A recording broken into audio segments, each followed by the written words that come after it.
So hey everybody, welcome to all. So today's video is about nerve cell. As we know that nerve cell is a structural and functional unit of our nervous system. So in this video we will mainly focus on its structural part, और जो इसका second part होगा इस video का उसमें हम इसके function के बारे में बात करेंगे. सो हमारा जो नर्व सेल है that is divided into two parts. That means it is made up of two part. First is cell body and second is cell processes. Cell body में आता है साइटोन, ये वाला पार्ट, और सेल प्रोसेसेस में आती हैं दो चीज़ें, डेंड्रोन एंड एक्सोन. डेंड्रोन और एक्सोन को कंबाइंड फॉर्म में हम न्यूराइट्स भी कहते हैं. ये है इसके डेंड्रोन और ये है एक्सोन. सबसे पहले हम साइटोन के बारे में पढ़ेंगे, देन डेंड्रोन, उसके बाद एक्सोन के बारे में.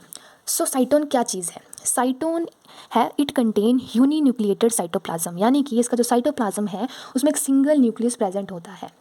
उसके बाद it contain all the cell organelles, और इसमें सारी की सारी सेल ऑर्गेनेलीज पाई जाती हैं, यानी कि माइटोकॉन्ड्रिया, एंडोप्लाज्मिक रेटिकुलम, या जो भी राइबोसोम, जितनी भी ऑर्गेनेलीज होती हैं सारी पाई जाती हैं, गोल्जी बॉडीज, एक्सेप्ट सेंट्रोल. इसमें सेंट्रोल नहीं पाया जाता. एज वी नो कि सेंट्रोल का काम होता है सेल डिवीज़न करवाना. अगर इसमें सेंट्रोल नहीं प्रेजेंट है डैट मीन्स कि ये सेल जो है वो डिवाइड नहीं करेगा. Third point is the same जो हमने डिस्कस कर लिया कि centriole is absent in the nerve cell, thus cell division is absent. Fourth point is some other cell organelles like Nissl granule and neurofibrils are also found in nerve cell. अब इस nerve cell में basically cyton में हमारे कुछ और organelles जैसे कि नीसल granules and न्यूरोफाइब्रिल्स भी प्रेजेंट होते हैं. नीसल ग्रैन्यूल होते हैं, इनकी केमिकली अगर हम इसकी कंपोजिशन की बात करें, they are made up of rough endoplasmic reticulum. और रफ एंडोप्लाज्मिक रेटिकुलम एज भी नो कि उसके पास राइबोसोम होता है, तो इनका काम बेसिकली होता है प्रोटीन सिंथेसिस करना. और न्यूरोफाइब्रिल्स क्या होते हैं? न्यूरोफाइब्रिल्स जो हैं वो कंपैरेटिवली नेसल ग्रैन्यूल से एक कंपैरिजन में एक फाइबर लाइक स्ट्रक्चर होते हैं, जिनका काम होता है इंटरनल कंडक्शन करवाना. जैसे कि कोई भी इम्पल्स आएगी तो वो डेंड्राइट्स के थ्रू साइटोन में जाएगी, साइटोन के थ्रू एक्सोन में जाएगी, क्योंकि जो न्यूरोफाइब्रिल्स होते हैं वो हर जगह प्रेजेंट होते हैं, डेंड्राइट्स में भी, साइटोन में भी, एक्सोन में भी. तो ये बेसिकली इंटरनल कंडक्शन का काम करते हैं.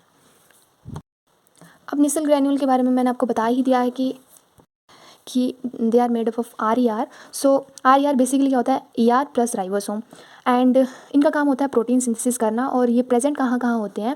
They are present in cyton and dendron. Axon वाले पार्ट में ये प्रेजेंट नहीं होते, तो इसका मतलब है कि एक्सोन वाले पार्ट जो है वो प्रोटीन सिंथेसिस नहीं करता है.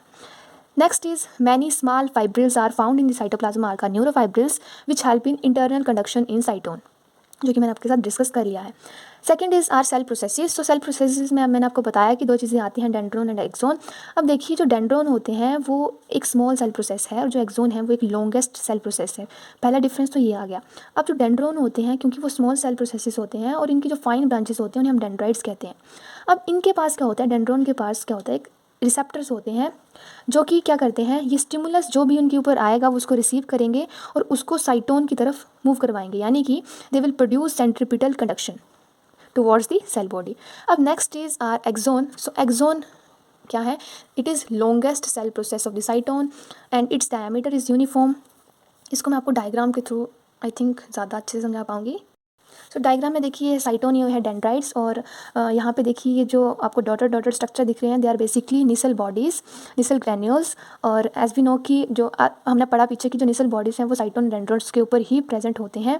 और ये हमारा एक्सोन. सो एक्सोन में सबसे पहले हम बात करते हैं एक्सोन हिलॉक के बारे में. एक्सोन हिलॉक सुनने से तो ऐसा लग रहा है कि ये एक्सोन का पार्ट होगा, but it is not like that. It is a part of cyton from where the axon basically initiate.